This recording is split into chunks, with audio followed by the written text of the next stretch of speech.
हामीले तलब नदिएका ती नोकरहरू घरमै आएर तपाईको चाहिँ एउटा हुलाकी जस्तो तपाईको चाहिँ घरमा आएर हामीलाई पत्रिका दिएर जान्छ।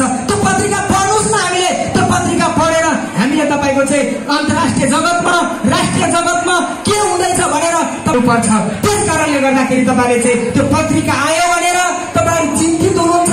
पत्रिका आयो भनेर तपाईहरु अब चिन्तित नहुनुहोस्। तपाईहरुले सामाजिक सञ्जाल मार्फत पनि कतिपय दिदी बहिनीहरुले भनिराख्नु भएको छ, हाम्रो तपाईँ देखिरहेका हुँदैनौ, केही पनि हामीले आइरहेको हुँदैन भनेर तपाईहरुले भनिराख्नु भएको छ। काला सूचीमा पर्छ भनेर हामीले बारम्बार तपाईहरुलाई भनिरहेका छौं। कुन चाहिँ लघुवित्तले तपाईलाई काला सूचीमा पार्दैछन्, पार्यो भन्ने कुराको जानकारी दिनुहोस्। त्यसलाई हामीले तह लाउन जानेका छौं, हामी पनि त्यसलाई तह लाएर छोड्छौं। हामी यतिकै आन्दोलनमा हिँडेका छैनौं, हामी आन्दोलनमा त्यतिकै तपाईको समय पास गर्न हिँडेका छैनौं। महत्त्वपूर्ण समयलाई आफ्नो यो महत्त्वपूर्ण तपाईको हामीले जवानीलाई तपाईको चाहिँ छोडेर हामी तपाईको चाहिँ यो आर्थिक क्रान्तिलाई एउटा निष्कर्षमा पुर्याउनु पर्छ भन्ने हामीले उद्देश्यले तपाईको चाहिँ हामी लागेका छौं। त्यस कारणले गर्दाखेरि अब हामी जन्ने जेलमा कि जन्ने रेलैमा हुन्छ।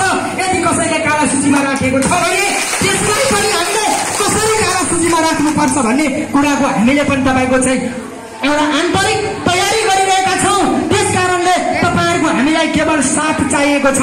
तपाईहरुले यदि मात्रै साथ मात्रै दिनुस्। तपाईहरु त्यस्ता कर्मचारीलाई हामीले साम दान के गरेर हुन्छ त्यसरी हामी त्यसलाई तह लगाउने हामी पर्ने छैन। अब हामीले अब हेरिरहेका छौं, हामीले सोचिरहेका छौं। कतिपय ठाउँमा हामीले देखिरहेछ कर्मचारीहरुसँग हामीले कर्मचारीसँग तिमीसँग हाम्रो लडाई होइन भनिरहँदाखेरि कर्मचारी साथीहरुसँग हाम्रो लडाई होइन, ती त हाम्रा वित्तीय दलालहरू जे लघुवित्त सञ्चालकका जुन दलालहरू छन् ती दलालहरूसँग हाम्रो लडाई हो भनिरहँदाखेरि अब हामीलाई मुखमा त हाम्रो घरमा तपाईको आउने भनेका ती लघुवित्तका सञ्चालकहरू आउँदैनन्। ती लघुवित्त सञ्चालकहरू नआएर ती कर्मचारी आएर हाम्रा दिदीबहिनीहरूलाई गाली गर्ने, बेइज्जत गर्ने अनि अनेक किसिमका तपाईको चाहिँ मानसिक तनाव दिने गरेको छ। त्यस कारणले गर्दाखेरि अस्ति मात्रै मैले तपाईका मेरा घरमा तपाईका डिफ्रक्स लघुवित्त छिमेकी लघुवित्तका कर्मचारीहरू आएका थिए। आएर मलाई उहाँहरूले बसेर सर तपाईहरुको बात के हुँदै भनेर उहाँहरूले आफ्ना दुःख पीडा सुनाएर जानुभयो। ठिकै छ तपाईहरु लाग्दै जानुस् भनेर भन्यो।